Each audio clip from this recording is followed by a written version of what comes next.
আমাদের নতুন বাসায় আসার পরে তেমনভাবে কাউকেই ইনভাইট করা হয়নি। তো যেহেতু নতুন বাসায় আসছি তো ভাবলাম যে সব গুছগাছ হয়েই গেছে মোটামুটি ভাবে।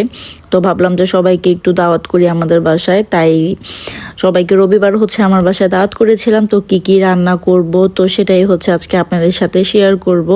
তো আমি আগের দিন রাতের বেলা হচ্ছে কিছু প্রিপারেশন নিয়ে রাখতেছিলাম পরের দিনের জন্য, কারণ একা হাতে আগের দিন তো না করলে একা হাতে করে সামলানো যাবে না। তো এদিকে আমি সব মাংস নামিয়ে নিয়েছি, এখানে গরুর মাংস নামিয়ে নিয়েছি, হাঁসের মাংস নিয়েছি, তো রোস্ট করার জন্য চিকেন লেগ পিস নিয়েছি, এখানে আমি শিক কাবাব করবো সেজন্য হচ্ছে মাংস নিয়ে নিয়েছি। তো একে একে সব আমি একদম পুরো ধুয়ে ঝরা দিয়ে রেখেছিলাম।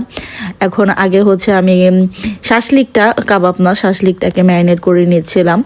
তো আমার এই শাসলিকটা শেখা হচ্ছে ইউটিউব দেখে। তো আমি আমাদের আগের বাসা রোজার মধ্যে বেশ কয়েকবার বানিয়েছি, তো খেতে খুব ভালো হয়েছিল, তাই ভাবলাম যে আজকেও একটু বানিয়ে নেই।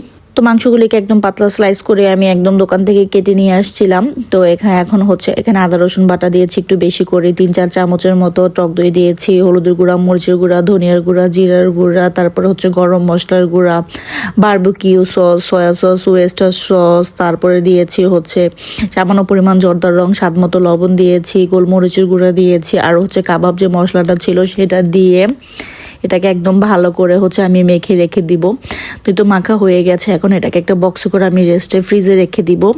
তো পরের দিন হচ্ছে এটাকে করে নেব। আর এদিকে রোস্টের মাংসগুলিকে আমি একটু ভেজে নিব কড়া করে। তো লবণ আর মরিচের গুঁড়া একটু জর্দা রং দিয়ে এটাকে আমি ভালো করে মেখে নিয়েছি। তো এখন হচ্ছে ভালো করে মাখার পরে এগুলিকে ভেজে নিব, যেহেতু একটু পরিমাণে বেশি তাই ভাজতে টাইম লাগবে। তো আগের দিন ভেজে রেখে দিব, পরের দিন হচ্ছে এটাকে আমি রান্না করে নেব। আর এদিকে হচ্ছে আমি কিছু টিকা বানাবো, তার জন্য হচ্ছে মাংসটা আমি একদম পুরো প্রিপেয়ার করে নিয়েছি। এখন হচ্ছে টিকাটাকেও আমি বানিয়ে পরে ফ্রোজেন করে এটাকেও ফ্রিজে রেখে দিব, পরের দিন হচ্ছে জাস্ট ভেজে নিলেই হবে। কারণ আমি একা হাতে এগুলি করতেছিলাম, সাজেলের বাবা যেহেতু কাজে আছে, তো সে তো কোনোভাবে হেল্প করতে পারবে না, তাই হচ্ছে আমি একটু আগের দিন রাতের বেলা করে নিচ্ছিলাম।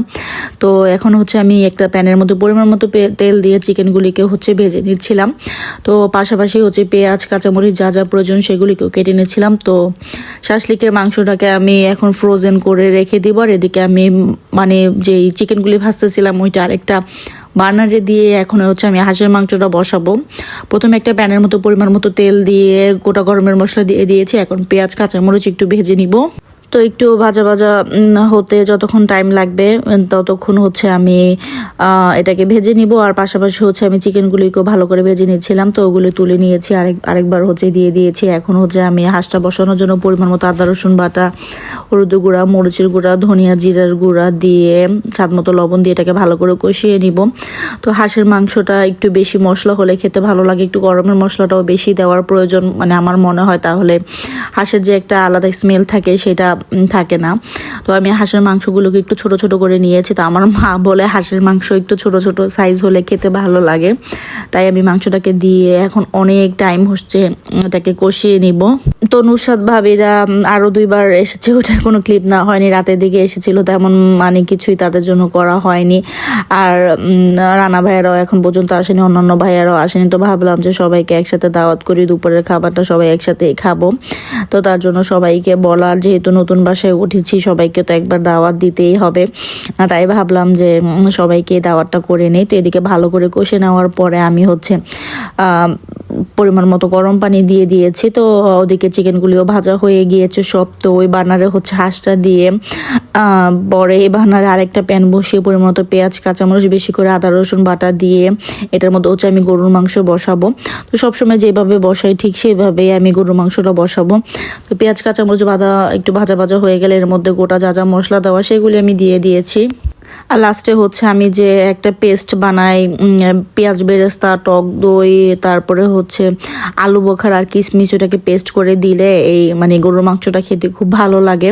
তো ভালোভাবে মশলাটা কষানোর পরে এর মধ্যে আমি মাংসগুলিকে দিয়ে কষিয়ে নেব। তো দেখা যাচ্ছে যে প্যানটা একটু ছোট হয়ে গিয়েছিল, পরে কষানোর পরে পানি দিয়ে আমি অন্য একটা প্যানে দিয়ে দিয়েছিলাম। আর সাথে রোস্টটাকেও আমি আধা রান্না করে রাখবো, তো তাহলে আমার পরের দিন একটু সুবিধাই হবে। তো যাই হোক, আজকে ছোট একটা ভিডিও, আশা করি আপনাদের ভালো লাগবে। যদি ভালো লেগে থাকে তাহলে অবশ্যই একটি লাইক দিবেন। আর ভিডিও সম্পর্কে কোনো মন্তব্য থাকলে অবশ্যই আমাকে কমেন্ট করে জানাতে পারেন। ফেসবুক থেকে দেখে থাকলে অবশ্যই ফেসবুক পেজটিকে ফলো করে দিবেন। আর ইউটিউব থেকে দেখে থাকলে অবশ্যই ইউটিউব চ্যানেলটিকে সাবস্ক্রাইব করে দিতে পারেন। ভিডিওটি দেখতে দেখতে যদি ভালো লেগে যায় প্লিজ ভিডিওটি শেয়ার করে দিতে পারেন। তো এই তো আমি হাঁসের মাংসের মধ্যে লাস্টে ভাজা জিরের গুঁড়া আর আরেকটু গরমের মশলা দিয়ে দিয়েছিলাম, তো এটা হয়ে গিয়েছে। আর এদিকে গরু মাংসের মতো আমি পরিমাণ মতো পানি দিয়ে দিয়েছিলাম। এখন হচ্ছে রোস্টটাকে আমি রান্না করে নেব। ওইটার আর রেসিপি দিলাম না, অনেকবার রেসিপি দেওয়াই আছে। তো একে একে একটু রান্না করে নিলে আমার জন্য বেশ সুবিধা হয়েছে। তো কেমন হলো আজকের ভিডিওটা সবাই জানাবেন। আজকে এই পর্যন্ত, আল্লাহ হাফেজ।